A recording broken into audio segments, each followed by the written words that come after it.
This evening, as you probably have seen, I am delighted to report that NJ Transit and the Brotherhood of Locomotive Engineers and Trainmen, BLET, have reached a tentative agreement. And as a result, New Jersey's first rail strike in decades has officially come to an end. Starting Tuesday, May 20th, NJ Transit will once again provide rail service to the more than 100,000 riders who depend on it every single day. And I think Kris will give you a little bit more color as to why Tuesday. But it's completely understandable. To offer the understatement of the year, this is a very good outcome. But it is also one that was far from inevitable.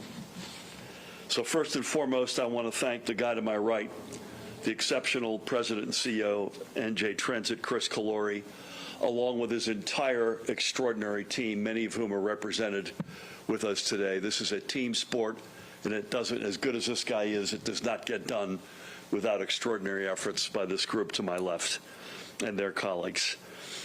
They have poured hour after countless hour into reaching an agreement that is both fair to NJ Transit's employees while also being affordable for our state's commuters and taxpayers.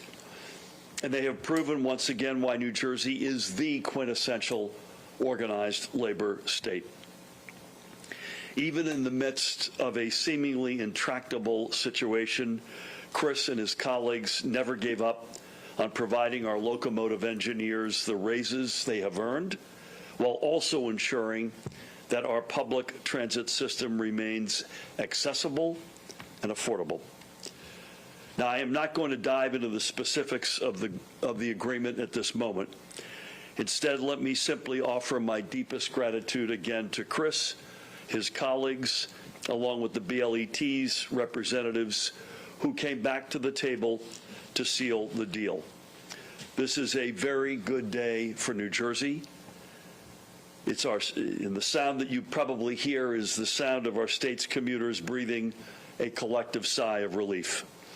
So now it's time to get NJ Transit back to full speed for our commuters and riders and to continue building on our progress in fixing NJ Transit for the thousands upon thousands of New Jerseyans who rely on it every single day. And thank you. With that, please help me welcome this week's MVP, the CEO of NJ Transit, Kris Kolluri. Kris, congratulations. Thank you, Governor. Thank you so much, Governor. I want to first thank you for your extraordinary leadership. We would not be here but for your calm wisdom and direction as we were in the negotiating room.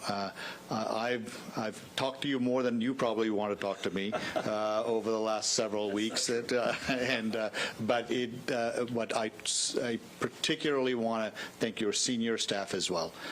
They were available to us day and night, many times in the middle of the night when we needed direction, and they gave it, and I'm grateful for them too. To the men and women of New Jersey Transit, the governor mentioned it, but let me just take a minute to say, you saw hundreds of our colleagues at rail stations and various places throughout the strike to give our commuters who are in a very difficult moment, and we understand it, to make sure they had the right direction and they had help when they needed it.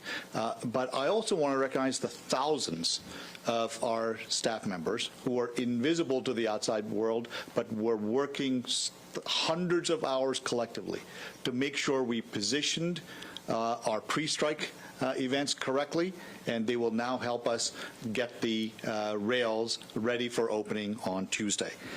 The deal, as the governor correctly said, was fair and fiscally responsible. I think I've said it over 1,000 times now that we have always sought just that it was a deal that had to be both, not just one. I want to thank Tom Haas, the general chairman of BLET, and Mark Wallace, the president of the International, for negotiating with us in good faith to get us to this point. I think we are particularly gratified that we were able to find a solution that meets the needs of the customers and our employees, and more importantly than all of it, the taxpayers of New Jersey. The deal itself reflects a series of concessions that came together by way of a work rule that will eventually end up paying for this fair wage that the unions have asked for. And I am so pleased that that effort did not go unrewarded, and that's why we are here today. I won't get into any more details because it would not be right. I think it is now the union's job to go back and brief their members and put the agreement up for a ratification vote. I want to just briefly talk about our plan going forward. Tomorrow morning, we will implement our contingency plan that we had in place for buses. That means our train lines will not still work. They will start working Tuesday morning, as the governor said. But what we will spend tomorrow doing is make sure all our 4 park and rides that we talked about and our supplemental bus service we've talked about, they will all be operational along with our light rails. The one favor that our riders can do for us one more time is if you can work from home, please do that tomorrow so we can move essential employees through the system and for their place of work for one day, and Tuesday morning we'll be back in business.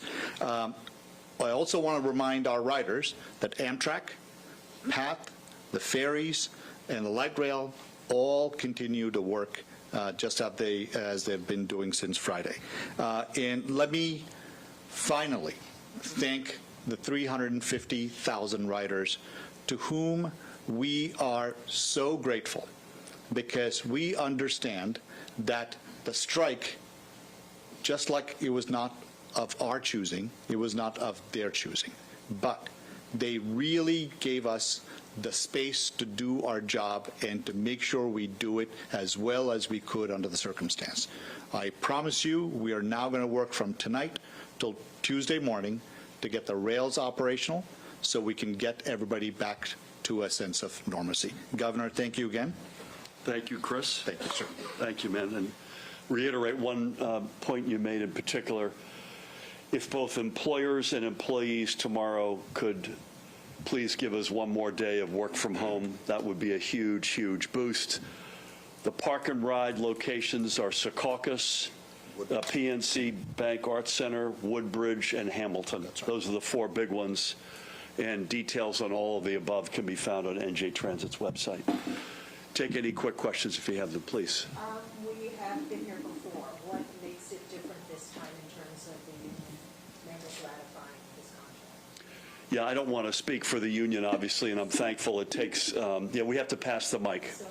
Martel, is that you? Nice to see you, kiddo.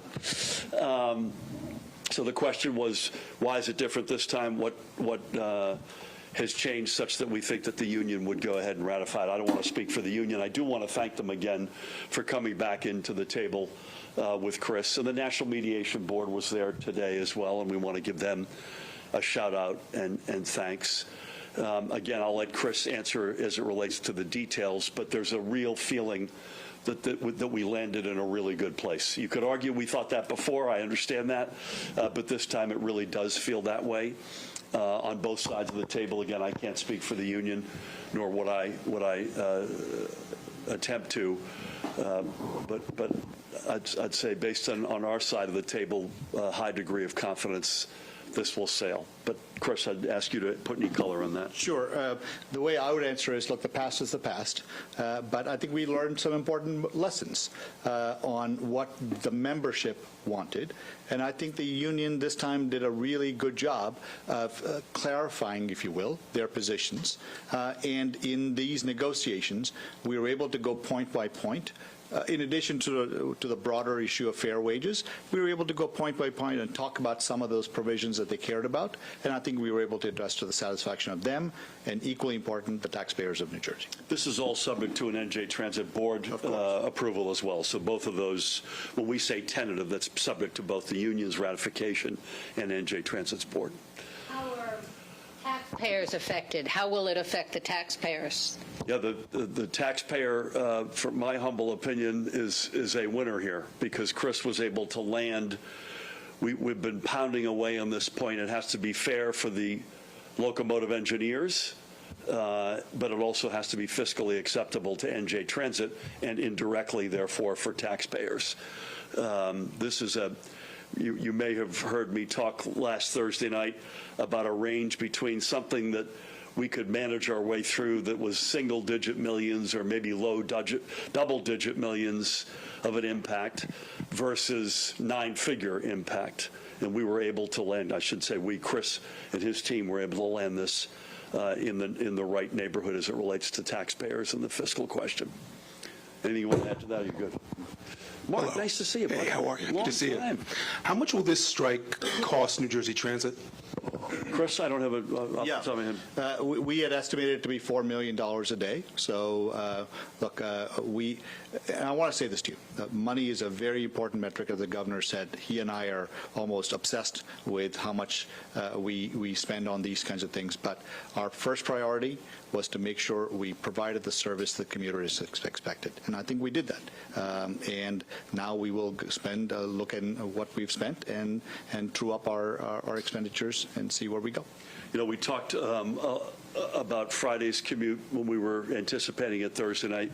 We also were in the midst of Shakira 1, and we had both Shakira 1 and 2 quite successfully executed. And I want to again give Kris and the whole team a huge shout out for that. Sir, sorry, we got to bring the microphone over to you. Thank you. You know, we have been hearing over the last couple of days that from both sides that you all were close. You know, there's maybe a little disagreement. I know you guys don't want to go into details about the deal, but could you, you know, give us an idea of some of the hurdles you guys were able to overcome, you know, even if vaguely? Yeah, just as a general comment, I'll ask Kris to come in on more specifics. We were close. We were close Thursday night. I think we mentioned that. But we couldn't get that second objective met on Thursday night, and the fiscally responsible element of this. And again, thanks to Kris and his great team, we were able to, over those 72 hours, run that to ground. But Kris, why don't you jump in with any other details? I'd say, look, these agreements are inherently very complex. Right? It's not just we present sort of the headline of fair wages and fiscally responsible, but informing those two principles are extraordinarily complex set of provisions that have to make sense, not just for today, but for the future. So frankly, it's just a lot of it is going through line by line, word for word, to make sure that everybody's intent is correctly captured and reflects what we wanted to come out of it. Thank you. Ma'am. Hi. Kris, Martel, you should consider Cirque du Soleil, by the way, after these press conferences. Like a pillow. And yeah, just wanted to make sure, just because I know people will be frustrated, they're just like, oh my God, why can't the trains just be running already? Any sort of explanation just as to what's going to be happening over the next 24 hours? You said starting tonight into Tuesday, and anything about cross-honoring? Just want to make sure no. So when you hear some of the reasons why, you're going to understand, you and I hope the folks out there listening will understand this is the right, sensible plan, but Kris will walk you through some of that. Sure. Look, from the very start, we've tried to be calm, methodical about everything we did. Planning for the strike, executing our plan during the strike, and now coming back into service. There are several things that have to happen in order to make sure the railroad works properly. We have to pre-position the equipment. We have to do safety checks. We have to make sure that the engineers who now have officially concluded the strike or soon to conclude the strike are now called into work, and to make sure that they are now, their schedules are all matched up with where they need to go. This is an extraordinarily complex operation. We run hundreds of trains a day, and so we have to make sure all the equipment is where it needs to be, all the safety inspections have been done, all the track inspections have been done. So one thing that we will not do, and I'm so glad the governor trusts us to execute this in the way that we think is appropriate. We will never compromise the safety of our riders. For us, it is better to get it right and do it methodically than to rush and try to meet some artificial deadline and get it wrong. And we will not do that. Amen. It's also worth noting in the post-COVID world, we're not making light of anybody's commuter headaches because we feel their pain. Monday is the second lightest day after Friday. So getting ourselves organized for the big three, Tuesday, Wednesday, Thursday, is another element here. Sir. What was the moment like when you realized you had found common ground? Good question. I will tell you, we were communicating almost every minute, and it was a great feeling for me. I can only imagine how it was for Kris. Well, when I called the governor first and told him that I just signed, and I think both of us were, to say the least, very happy, and I may have shed a tear. We'll leave it at that. We all good? Again, deep thanks, everybody, for coming out on short notice on a Sunday night, no less. This is a good result for labor. It's a good result for NJ Transit. It's a good result for our commuters and taxpayers. Kris, congratulations again to you and your team, to the union representatives as well at BLET, and we'll see you out there on the rails and buses. Thank you all. Thank you. Congrats. Thank you, Kris.